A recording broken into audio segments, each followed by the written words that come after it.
مدرسے کا تحفظ آج خطرے میں. آج ہم ان حالات سے گزر رہے ہیں کہ ہماری عدالتیں ہماری مسجد گرانے کا حکم دیتی ہے. پھر چیف جسٹس صاحب فرماتے ہیں کیا سرکاری زمین پر بنی ہوئی مسجد میں نماز پڑھنا جائز ہے؟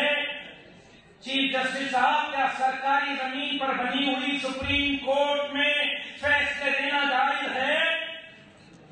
اگر مدینے کی ریاست میں عدالت سرکاری زمین پر بنے گی، اگر مدینے کی ریاست میں ایوان وزیر اعظم سرکاری زمین پر بنے گا، اگر مدینے کی ریاست میں ایوان وزیر اعظم سرکاری زمین پر بنے گا، اگر مدینے کی ریاست میں فوجی چھاؤنیاں سرکاری زمین پر بنے گی، اگر مدینے کی ریاست میں اسکول کالج سرکاری زمینوں پر بنے گے، اگر مدینے کی ریاست میں وزیر اعلیٰ کا ہاؤس گورنر کا ہاؤس سرکاری زمین پر بنے گا، تو سن لو پھر مدینے کی ریاست میں مسجد پہ سرکاری زمین پر بنے گی.